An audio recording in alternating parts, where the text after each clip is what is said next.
성경에는 같은 이름의 인물들이 참 많이 등장합니다. 이스라엘의 왕정 시대에 남유다에 요아스라는 왕이 있었는데, 그 요아스라는 왕은 성전 개혁을 감행하여서 선대의 부끄러움을 감추고 오직 하나님을 영화롭게 하기 위하여 성전을 다 제거하고 온전히 이스라엘 백성들로 하여금 하나님을 사랑할 수 있도록 인도했던 왕이 남유다의 요아스 왕이었다면, 동시대의 북이스라엘의 왕이었던 요아스 왕은 정반대의 길로 갔습니다. 그의 선대 아버지의 뒤를 따라서 하나님께서 기뻐하지 아니하시는 일에 힘을 다했던 인물로 그려지는데요. 오늘 본문의 열왕기하 13장 11절 말씀 보시면 이러한 북이스라엘 요아스 왕에 대해서 이렇게 소개하고 있습니다. 여호와께서 보시기에 악을 행하여 이스라엘에게 범죄하게 한 느밧의 아들 여로보암의 모든 죄에서 떠나지 아니하고 그 가운데 행하였더라. 아멘. 부전자전이라고 했던가요? 아버지가 악하니 아들도 악합니다. 이 아들은 아버지가 행했던 모습을 그대로 따라서 이렇게 하면 되겠지라는 마음으로 백성들을 다스리고 여전히 우상 숭배를 했습니다. 백성들을 잘못된 길로 이끌어 가면서도 문제는 그것이 잘못인지 그가 알지 못했다라는 사실이었습니다.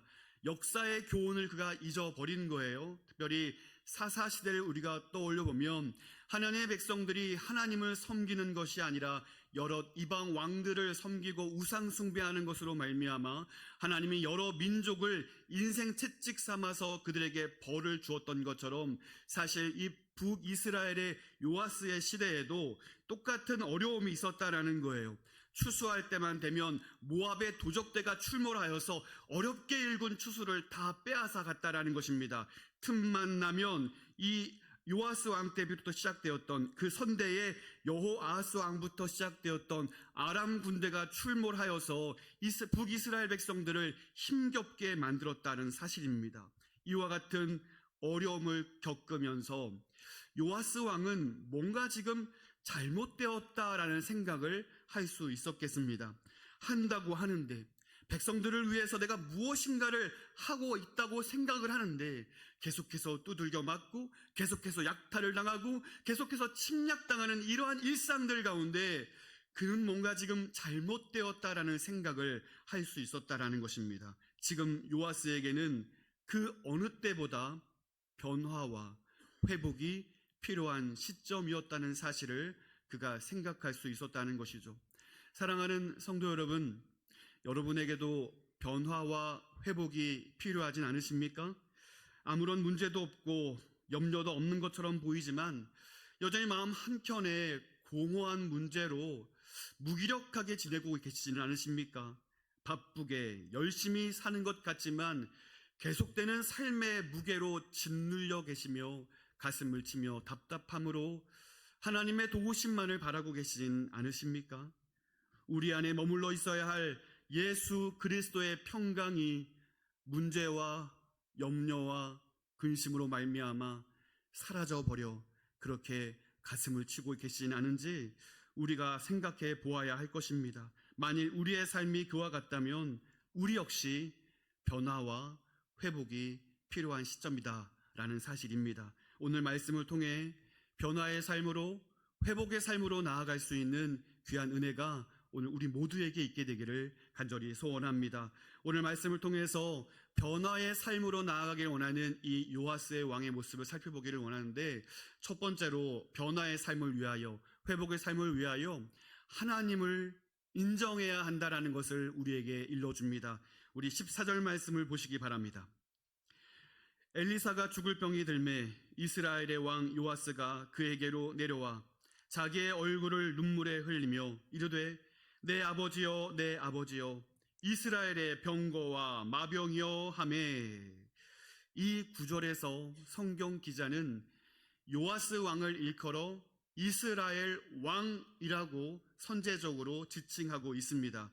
당시 왕정 시절을 우리가 생각해 볼 때 왕이 가진 권력이라는 것은 오늘 우리 이 시대에 우리가 감히 생각해 볼 수 없을 정도로 엄청난 것이었습니다.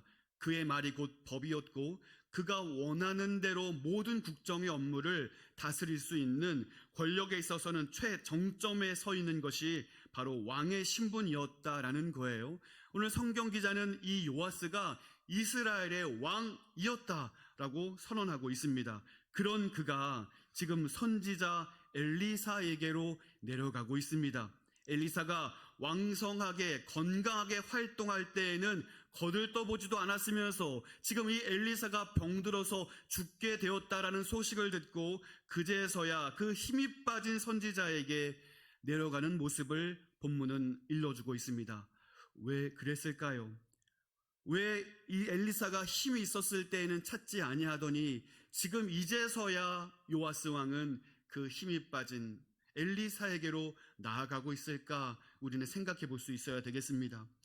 일이 터지고 저리 터지고 반복되는 이 무기력한 상황을 마주하면서 무엇인가 잘못되었다라는 사실을 요아스가 직감하게 되었을 때 청천벽력과도 같은 소식이 들려지는 거죠. 이 북이스라엘을 위해 섬기고 수고했던 엘리사 선지자가 병들어 죽게 되었다는 소식을 듣고 그제서야 요아스는 정신이 번쩍 들었던 것 같습니다. 그제서야 하나님의 선지자가 눈에 들어오기 시작하였고 지금 이 어려운 시국에야말로 선지자 엘리사의 도움이 절실하게 필요했다라는 사실을 요아스가 직감하고 그 길로 엘리사를 향하여 달려가게 되었다는 것입니다.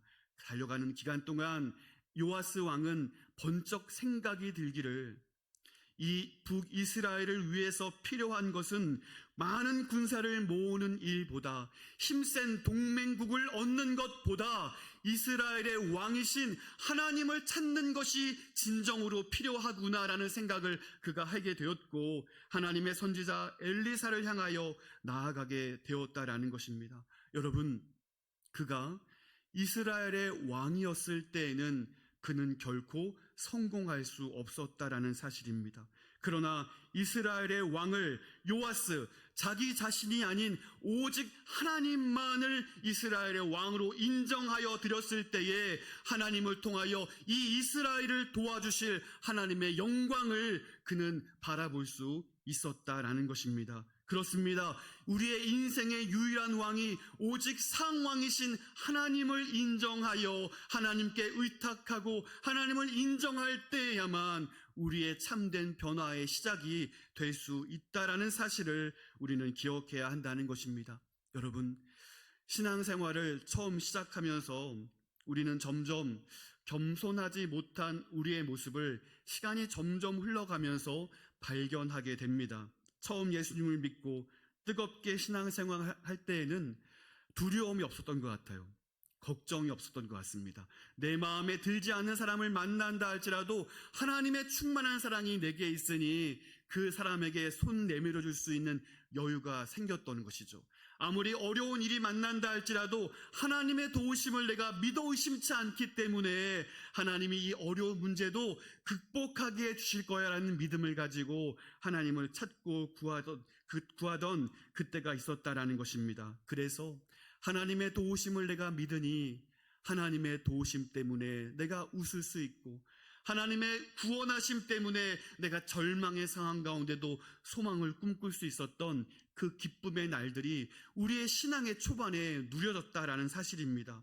그러나 세월이 흘러가면서 점점 나의 의가 높아지고 처음 신앙과는 달리 점점 교만한 마음이 우리의 심령 안에 자리 잡기 시작합니다. 하나님께서 기뻐하시는 일보다 내가 기뻐하는 일을 더 찾기 시작했습니다. 하나님이 원하시는 일보다 나의 원하는 일을 이루기 위하여 하나님께 기도하고 하나님의 능력을 구하는 주객전도의 상황을 우리가 경험하게 된다라는 것입니다. 그렇게 하나님의 뜻보다 나의 뜻대로 모든 일을 결정하고 하나님보다 내가 즐거운 일을 위하여 시간을 들이며 재물을 들이며 우리 모든 문제들을 오직 나를 향하여 골몰하게 되는 그러한 상황들을 우리는 마주하여 경험하게 되었다는 것입니다. 그러면서 요아스와 같이 정말로 변화가 필요한 그 시점에도 나에게는 아무런 문제가 없다 하여 나에게 아무런 근심이 없다 하여 여전히 굳어진 마음으로 일상을 살아가게 되었다는 거예요. 바로 요아스가 그러한 어려움에 빠져 있습니다. 왕으로서 모든 것을 할 수 있고 모든 것을 내 뜻대로 내 힘을 가지고 할 수 있다라고 생각했지만 이제는 도대체 어디서부터 문제가 잘못된 것인지, 어떻게 그 문제를 바로잡아야 할지 그 시작조차 가늠하지 못할 정도로 어려움에 빠져든 자신의 일상과 이 민족을 바라보면서 지금 이때야말로 변화가 필요하며 회복이 필요하다는 사실을 그가 절감하게 되었다라는 사실입니다. 여러분 14절 하반절 말씀을 보시기 바랍니다.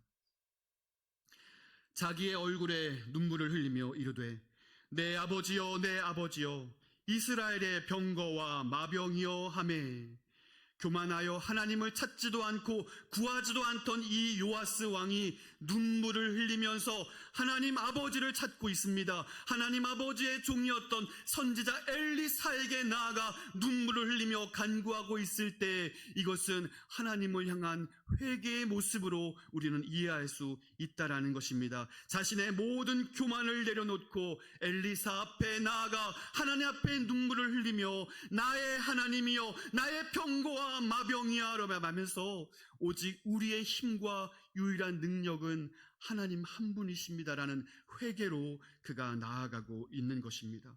여러분 열왕기하 5장 말씀을 보시면 아람의 군대 장관이었던 나아만이라는 인물이 나옵니다. 그 당시 북이스라엘은 이 아람의 식민지였기 때문에 이 나아만은 그 병을 고치기 위해서 엘리사에게 나아갑니다. 그때 이 나아만이 생각했던 마음은 이런 것이었죠. 일개 속국에 불과한 선지자이니 내가 나왔을 때 무릎을 꿇고 머리를 조아려서 장군이시여 내가 어떻게 하기를 원합니까? 라는 말로 이 나아만 장군을 맞이할 것을 그가 기대했다는 거예요. 하지만 그의 기대와는 달리 엘리사가 나오지도 않았을 뿐만 아니라 그저 종 하나를 불러서 장군이시여 요단강에 가서 몸을 7번 담그시면 병이 나을 것입니다 라는 말만 전해주게 됩니다. 이것은 참으로 나아만 장군에게는 모욕스러운 일이었다는 거예요. 참을 수 없는 분노의 마음이 들었고 어디 선지자 주제에 내 발 앞에 엎드려서 나에게 도움을 구하지 않는가 라여서 분개하였고 그 자리를 박차고 떠나갔다는 겁니다.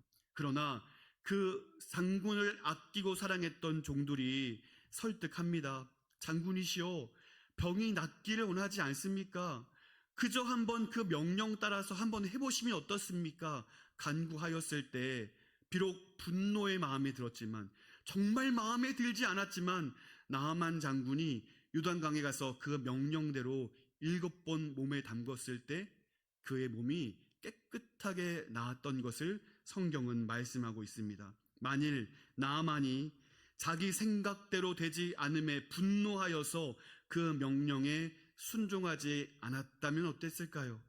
그는 여전히 병이 고쳐지지 않은 채로 비참한 생애를 마무리했을 거라는 생각입니다. 자, 여러분 열왕기하 5장 11절 말씀 보시기 바랍니다. 나아만이 노하여 물러가며 이르되 내 생각에는 그가 내게로 와서 서서 그의 하나님 여호와의 이름을 부르고 그의 손을 그 부위 위에 흔들어 나병을 고칠까 하였도다. 그렇습니다.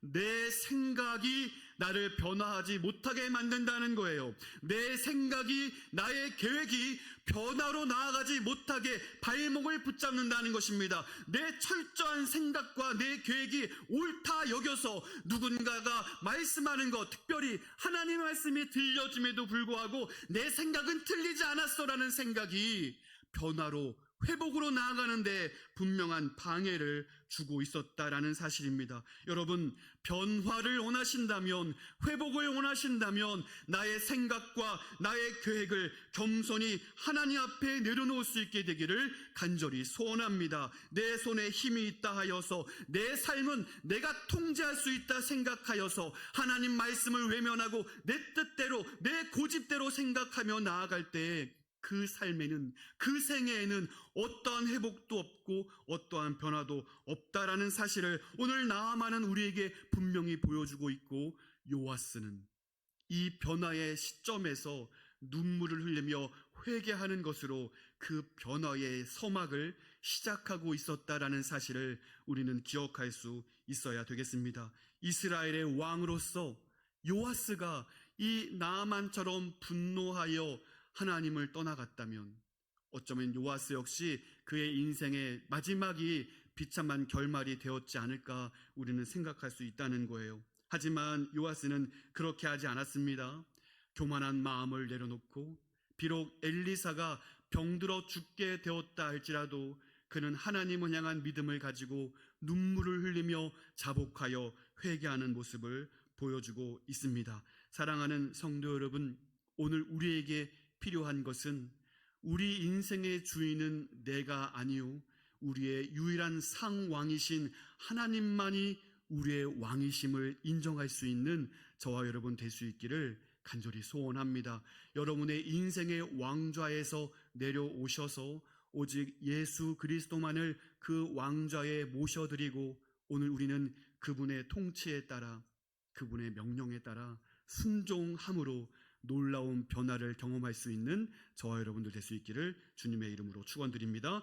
변화를 위한 두 번째 명령은 즉각 순종하라라는 것이죠. 자, 우리 본문의 16절부터 18절까지 말씀을 제가 읽도록 하겠습니다. 또 이스라엘의 왕에게 이르되 왕의 손으로 활을 잡으소서 하매 그가 손으로 잡으니 엘리사가 자기 손을 왕의 손 위에 얹고 이르되 동쪽 창을 여소서 하여 곧 열매 엘리사가 이르되 쏘소서 하는지라 곧 쏘매 엘리사가 이르되 이는 여호와를 위한 구원의 화살 곧 아람에 대한 구원의 화살이니 왕이 아람 사람을 멸절하도록 아벡에서 치리이다 하니라. 또 이르되 화살들을 잡으소서 곧 집음에 엘리사가 또 이스라엘 왕에게 이르되 땅을 치소서 하는지라 이에 3번 치고 그친지라. 아멘. 자, 17절과 18절 말씀을 여러분 한번 보시면요, 반복되는 단어가 나옵니다. 바로 곧이라는 단어가 4번 반복해서 나옵니다. 4번 중에 한 번은 부연 설명을 위한 단어로 사용되었는데 이 3번은 엘리사의 명령에 대한 요아스 왕의 반응에 대한 결과로서 곧이라는 단어를 반복해서 설명하고 있습니다. 여러분 성경을 보시면서 한번 따라와 보시기를 바랍니다. 17절에 여소서 하여 곧 열매, 그 다음 쏘소서 하는지라 곧 쏘매, 그 다음 집으소서 곧 집음에. 네, 엘리사의 명령이 주어졌을 때 요아스가 반응을 하는데요, 뭔가 망설이거나 주저하지 않고 곧 바로 즉시로 행동에 옮겼다라는 사실을 강조하고 있는 본문으로 이해할 수 있겠습니다. 그렇습니다. 엘리사의 명령에 요아스 왕은 즉시로 순종합니다. 여러분, 오늘 우리에게 이러한 고민이 있을 수 있어요. 우리가 예배를 통해 말씀을 듣고 기도도 하지만 주일 성수도 우리가 열심히 하고 각 항목에 따라 헌금도 열심히 드리고 기도도 열심히 하는 것 같은데 왜 나의 삶에 변화가 없을까? 왜 나의 삶에 기쁨이 충만하지 않을까? 왜 나의 삶에 획기적인 영적인 충만이 경험되지 않을까? 이러한 고민이 우리에게 있을 수 있습니다. 만약 우리의 삶에 이러한 고민을 가지고 있다면 오늘 우리는 말씀에 반응하는 우리의 모습을 돌아볼 수 있어야 되겠습니다. 예배를 통하여 개인적인 경건 묵상 시간들을 통하여 하나님이 우리에게 명령하시고 말씀하여 주실 때 그 말씀에 대한 우리의 반응이 어떠했는가를 우리는 점검할 수 있어야 한다는 것입니다. 보십시오. 요아스는 말씀에 곧바로 순종합니다. 엘리사가 하나님의 명령을 대언할 때에 요아스는 멈춤하지 않고 즉시로 그 행동에 옮기게 되는 모습을 보게 됩니다. 이것이 변화로 나아가기 위한 우리의 첫 발걸음이 되어야 한다는 사실을 성경은 우리에게 교훈해주고 있습니다. 다만 그 명령이 우리로 하여금 당혹감을 불러일으킬 수 있습니다. 그 명령이 우리로 하여금 경제적인 손실을 미치게 할 수도 있습니다. 그 명령이 지금 우리의 현재의 삶과 참 안 맞아 보이는 명령으로 여겨질 때도 있습니다. 그러나 여러분, 그 명령에 따라 순종하는 결과가 어떠한지를 우리는 분명히 볼 수 있어야 한다는 거예요. 엘리사의 명령이 어떤 것들이었습니까? 먼저는 창문을 열라라고 말씀합니다. 활을 쏘라는 거예요. 우리가 한 가지 기억해야 할 것은 당시 왕들은요, 왕좌에 앉아서 그냥 통치하거나 명령만 하는 사람들이 아니었습니다. 그들은 특별히 군사훈련을 받았던 장수이기도 했다라는 거예요. 그래서 모든 왕들은 활을 쏘고 검수를 배우고 모든 전략 전술을 배우는 장수의 수업을 철저하게 배웠다라는 거예요. 그러니 활쏘기 수업을 잘 받고 장수로서 무장된 요아스가 엘리사의 명령을 받습니다. 창문을 열라는 거예요. 거기까지는 좋아요. 그 다음에 이내 활시위를 당겨서 무엇인가를 겨냥하면서 이어지는 엘리사의 명령을 듣고 있는데, 그 다음에 주어지는 엘리사의 명령은 쏘서서라는 것이었습니다. 뭘 쏘라는 건지. 날아다니는 새를 쏘면 될까? 그는 기대하고 있었지만 그냥 막연하게 쏘서서라는 거예요. 장수인 이 요아스에게 아무런 목적물이 없는, 목표가 없는 쏘서서는 어쩌면 자존심이 상하는 명령일 수도 있었겠다라는 것입니다. 허공에다 화살을 쏜다는 것은 그처럼 자존심이 상하는 일일 수도 있다는 것이죠. 하지만 요아스는 직감적으로 이 엘리사의 명령이 하나님의 능력을 구하기 위한 것이었다는 사실을 그가 직감할 수 있었다는 겁니다. 왜냐하면 16절 말씀을 보십시오. 또 이스라엘 왕에게 이르되 왕의 손으로 활을 잡으소서 하매 그가 손으로 잡으니 엘리사가 자기 손을 왕의 손 위에 얹고라고 되어 있습니다. 그러니 엘리사가 요아스의 왕의 손을 얹고 명령을 했었을 때에 이 엘리사의 손길을 느꼈던 요아스는 직감했다는 거예요. 이 명령을 통하여 하나님의 역사하심이 반드시 있을 것이다 라고 생각하였고, 장수로서 자존심 상할 수도 있었겠지만 그는 허공을 향하여 활시위를 당겨 활을 쏘는 즉각적인 반응을 보였다라는 것입니다. 사랑하는 성도 여러분, 선포되는 말씀을 통하여서 또는 기도를 통하여서 하나님께서 여러분 마음 가운데 무엇인가를 명령하고 말씀하여 주실 때 계산보다는, 망설임보다는 즉각적으로 순종하여 하나님의 뜻을 이루어 드릴 수 있는 저와 여러분들 될 수 있기를 간절히 소원합니다. 여러분, 말씀이 임함에도 불구하고 우리는 이렇게 말할 수 있어요.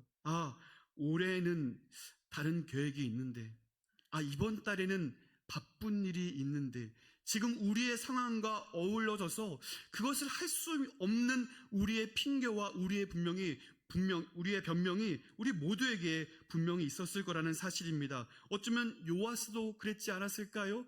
왕으로서, 장수로서 참 어처구니 없는 명령이었지만 요아스는 하나님의 일하심을 기대하고 자신의 감정과 자신의 어떤 느끼는 계획과 상관없이 하나님의 명령에 곧바로 순종했을 때에 그 결과를 보시기 바랍니다. 17절 하반절 말씀을 보실까요?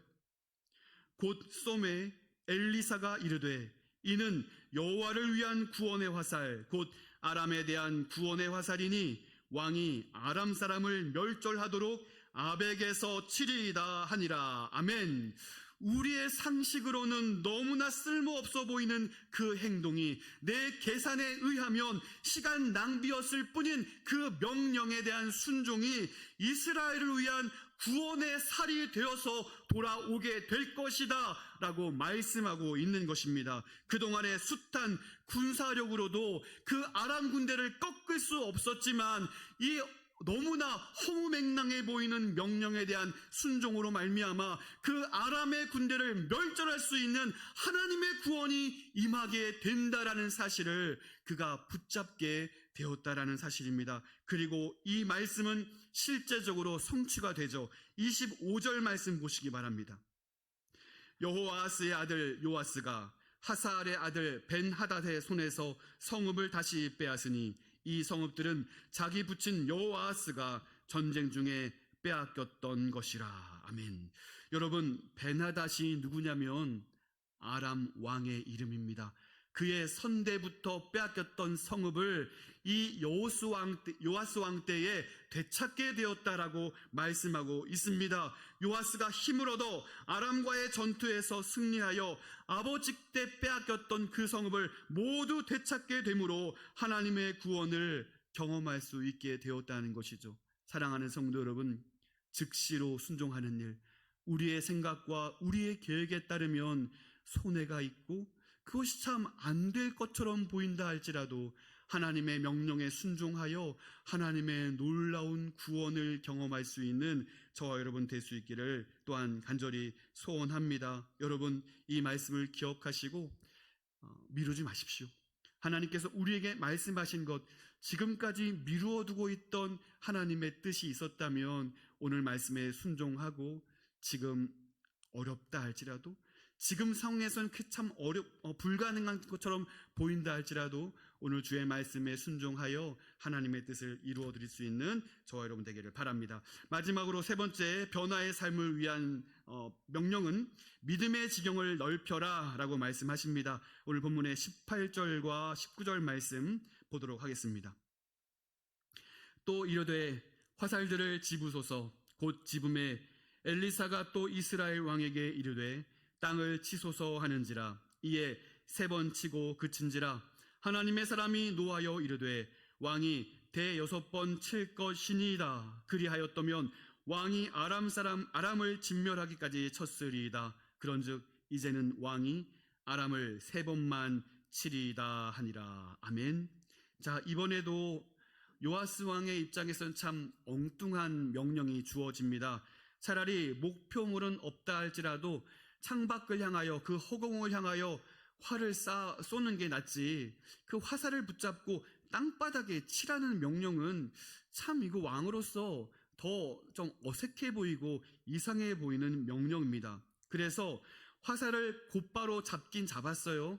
하지만 그 명령에 따라서 땅에 화살을 내려치는 것은 좀 머뭇거렸던 것 같습니다. 오늘 여러분 본문을 보시면 다른 명령에는 곧이라는 단어가 있어서 즉시로 반응한 것을 알 수가 있지만 이 명령만큼은 곧이라는 단어가 빠져 있습니다.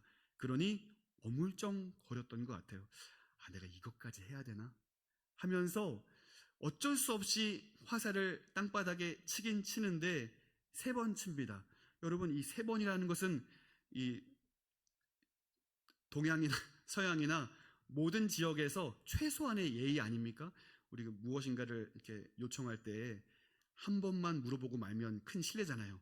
최소한 세 번은 물어봐야 되는데 마찬가지였던 것 같아요. 요아스 왕이 엘리사의 명령에 따라서 어쩔 수 없이 하긴 해야 되는데 최소한의 예의로서 땅바닥을 세 번 칩니다. 자, 그런데 이 말씀을 해석하는 여러 성경학자들의 의견이 분분합니다. 어떤 학자들은 이 요아스 왕이 화살을 가지고 땅에 세 번 친 것을 가지고 해석하기를 하나님께 너무 지나치게 요구하는 것이 부담스러웠기 때문에 세 번 정도 친 것이다 라고 이야기를 하는데, 여러분, 지금 요아스 왕이 당한 상황을, 우리가 배경적인 상황을 이해한다면 지금 체면 차릴 때가 아닙니다. 추수 때가 되면 모압의 도적대가 달려와서 추수한 것을 모조리 뺏어갑니다. 아람의 군사들이 쳐들어와서 그들을 침략하고 그들을 어렵게 만듭니다. 지금 하나님 앞에, 하나님 적당히 도와주세요, 이번만 좀 도와주십시오 라고 말할 때가 아닙니다.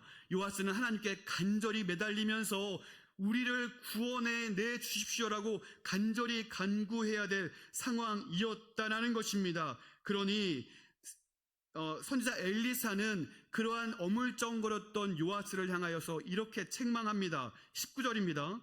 하나님의 사람이 노하여 이르되 왕이 대여섯 번을 칠 것이니이다. 그리하였더면 왕이 아람을 진멸하기까지 쳤으리이다. 그런즉 이제는 왕이 아람을 세 번만 치리이다 하니라. 아멘. 왕은 5번, 6번 힘을 다하여 쳤어야 했습니다.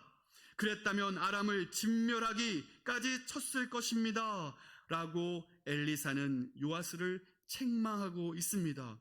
그렇습니다. 요아스는 지금 믿음이 부족했던 거예요. 오늘 말씀을 여러분 기억하시기를 바랍니다. 하나님께서 요아스에게 주시고자 한 승리는 완전한 승리였다는 거예요. 그 아람 군대를 완벽하게 멸절하고 이 북이스라엘에 완전한 평화 주시기를 원했지만 오늘 요아스에게는 하나님을 믿는 진실한 믿음과 하나님이 어떤 분인가에 대한 진정한 믿음이 결여되어 있었다라는 것입니다. 완벽하게 화살이 부러질 때까지 완벽하게 침으로 그 명령을 따랐어야 했지만 요아스는 그 믿음이 부족했다라는 거예요. 그로 말미암아 그 결과가 어떻습니까?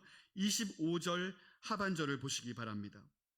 요아스가 벤하닷을 3번 쳐서 무찌르고 이스라엘 성읍들을 회복하였더라. 완벽한 승리가 아니라 그가 행했던 것처럼 3번 만의 승리에 그치게 되었음을 성경은 우리에게 일러주고 있습니다. 사랑하는 성도 여러분, 오늘 우리가 믿는 하나님이 전능한 하나님이심을 여러분 믿으십니까? 오늘 우리에게 그 하나님이 전능한 분이시오, 말씀으로 천지를 창조하신 창조의 하나님이시오, 오늘 여전히 살아계시며 우리 가운데 역사하시며 온 세상을 여전히 통치하시는 유일한 상왕이신 하나님을 우리가 믿는다면 오늘 주님께서 우리에게 요구하시는 믿음은 그러한 하나님을 온전히 믿으라라는 것입니다. 우리의 믿음의 지경을 넓혀서 우리의 생각과 우리의 제한적인 사고로 말미암아 하나님의 일하심을 제한하지 말라라는 것입니다. 여러분, 여호와의 손이 짧아 우리를 구원하지 못하는 것이 아니라 우리가 하나님께 구하지 않고 하나님을 찾지 않기 때문에 구원이 임하지 않는다라는 사실을 우리가 기억하고 그 전능하신 하나님을 향하여 우리가 마음을 들여 온전한 믿음으로 하나님을 찾고 구할 수 있는 저와 여러분 될 수 있기를 간절히 소원합니다. 지금도 세상은 불의와 불법으로 가득한 것처럼 보이고 교회의 권위는 땅바닥에 떨어지고 종교다원주의와 개인주의로 그리스도의 복음을 증거하는 일이 매우 하찮은 것처럼 여겨지는 이 시대를 우리가 마주하여 살아가고 있지만 그럼에도 불구하고 하나님의 하나님 되심을 인정하며 하나님의 놀라운 역사하심을 바라보며 그 하나님을 믿는 믿음으로 하나님을 찾고 구하는 자들을 통하여 하나님은 여전히 이 땅 가운데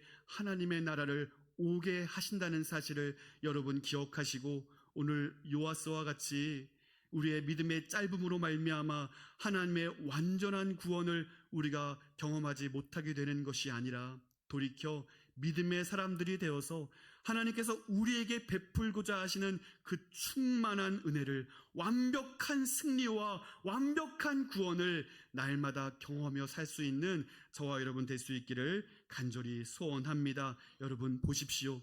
중풍병 걸렸던 그 친구를 온전히 구원해내기 위해서 새 친구는 예수님을 만나게 하기 위해서 지붕을 뚫습니다. 여러분, 그게 이성적으로 합당한 일입니까? 그게 맞는 일입니까? 참 맞지 않은 일이에요. 누군가에게 경제적인 손실을 가져다 주는 일이에요.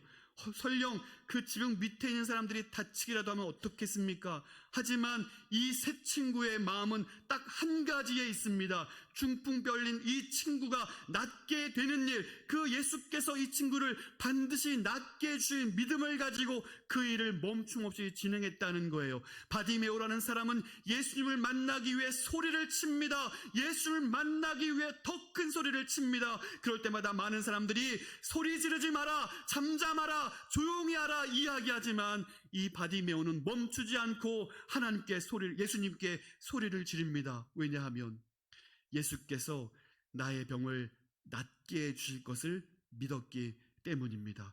요아스가 멈추지 않았다면, 계속해서 주의 명령대로 그의 믿음의 지경을 넓혀서 하나님의 완벽한 승리를 바라보며 더 큰 믿음을 가지고 실천했다면 놀라운 일들을 그가 경험했을 것이라는 생각을 우리가 잊지 말고 오늘 우리의 믿음의 지경을 넓히어 오늘 여전히 우리의 많은 빈자리 가운데 돌아와야 될 그 영혼들을 기억하고 그 영혼들을 위해서 기도할 뿐만 아니라 나아가 그 손을 잡아 일으켜서 이 빈자리에 함께 참석하여 예배 드릴 수 있게 되는 놀라운 꿈을 우리가 함께 꿀 수 있게 되기를 소원합니다. 여러분, 기대하십시오. 하나님이 행하실 그 큰 일을 기대하십시오. 내가 할 수 있는 일은 너무나 미력하지만 우리 이 질그릇 같은 우리의 심령 안에 담겨있는 보배요 능력의 하나님이 역사하실 것을 우리가 기대하므로 오늘 하나님께서 이 북이스라엘 요아스 시대에게 넘치도록 베풀어 주시길 원하셨던 그 놀라운 구원이 우리 당대에 경험될 수 있게 되기를 주님의 이름으로 축원드립니다. 말씀을 정리하겠습니다. 우리가 변화를 꿈꾸며 회복으로 나아가기 위하여 오직 하나님만이 우리의 진정한 왕이 되어주심을 여러분 인정하시기를 바랍니다. 두 번째는 그 변화를 위하여서 우리에게 명령하시고 우리에게 말씀하여 주시는 것을 즉시로 곧바로 실천할 수 있는 순종의 사람들이 될 수 있기를 간절히 소원합니다. 마지막 세 번째는 우리의 이성과 우리의 생각으로 하나님의 능력을 제한하는 것이 아니라 우리의 믿음의 지경을 넓히 넓혀서 하나님이 나를 통하여 우리를 통하여 역사하실 그 하나님의 큰 일을 기대함으로 온전한 변화와 온전한 회복으로 나아갈 수 있는 우리 정선중앙교회와 우리 예배에 참여한 모든 성도님들의 삶이 되시기를 주님의 이름으로 축원드립니다.